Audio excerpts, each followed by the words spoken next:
নমস্কার, কেমন আছেন আপনারা সবাই? আপনাদের সবাইকে আমার এই ব্লগে ওয়েলকাম জানাই।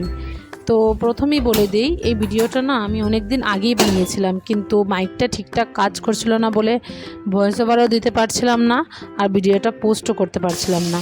তো ভাবলাম আজকে পোস্ট করে দিই। তো আজকে বানাচ্ছি এঁচড়ের তরকারি। তো প্রথমে আমি আলুগুলোকে লবণ হলুদ দিয়ে হালকা করে ভেজে নিলাম, আর ভাজা হয়ে গেলে এটাকে তুলে সেই একই তেলে আমি দিয়ে দেবো সিদ্ধ করে রাখা এঁচড়। এখন এঁচড়টাকেও ভালো করে ভেজে নিতে হবে।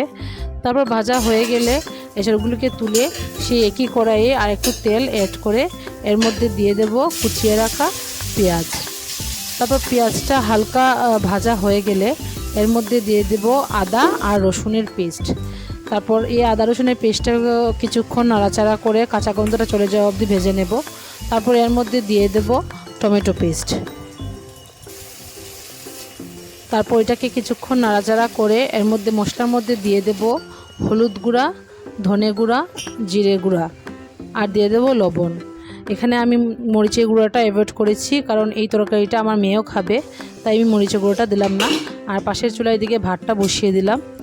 তো এখন ভেজে রাখা এঁচড় আর আলু এর মধ্যে দিয়ে ভালো করে কষিয়ে নেব। তারপর কষানো হয়ে গেলে এটাকে আমি কিছুক্ষণের জন্য ঢেকে দেব। তারপর ঢাকনাটা সরিয়ে এর মধ্যে আমি দিয়ে দেব গরম মশলার গুঁড়া আর দিয়ে দেব জল। তারপর এটাকে নাড়াচাড়া করে আবারও কিছুক্ষণের জন্য ঢেকে রেখে দেব।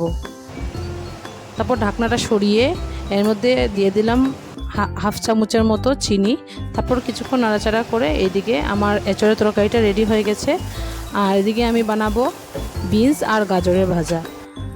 তো এদিকে রান্নাবান্না প্রায় শেষ হয়ে গেছে, আর এখন আমি মেয়েকে স্কুল থেকে আনতে যাব। তো ভাবলাম আগে ঘরটা গুছিয়ে নিই।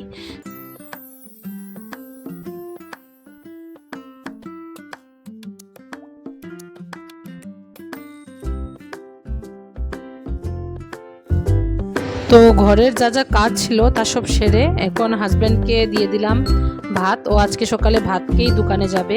আর এদিকে আমি রেডি হয়ে গেছি মেয়েকে স্কুল থেকে আনতে যাব বলে। তো এখন আমি চলে যাচ্ছি, আর মেয়েকে নিয়ে চলে এসেছি স্কুল থেকে। আর আজকে যা গরম পড়েছে মানে কিছু বলার মতো নেই। তো আসার পরে ও আবার জল খাচ্ছে। আসলে আমি জলের মধ্যে 2 চামচ করে অরেঞ্জ ফ্লেভারের গ্লুকন ডিটা মিশিয়ে দিই, তো ইজিলি ও জলটা খেয়ে নেয়। তো ড্রেস ফ্রেস চেঞ্জ করে এখন কিছু ফল কেটেছি, ও আর আমি বসে বসে খাবো। তো ভিডিওটা আমি এখানেই শেষ করছি বন্ধুরা। ভিডিওটা যদি ভালো লেগে থাকে তাহলে ভিডিওটিতে একটি লাইক করে চ্যানেলটিকে সাবস্ক্রাইব করে আমার পাশে থাকবেন। দেখা হচ্ছে পরবর্তীতে অন্য কোনো একটি ব্লগে। আপনারা সবাই ভালো থাকবেন, সুস্থ থাকবেন। এই ভিডিওটি দেখার জন্য আপনাদেরকে অসংখ্য ধন্যবাদ।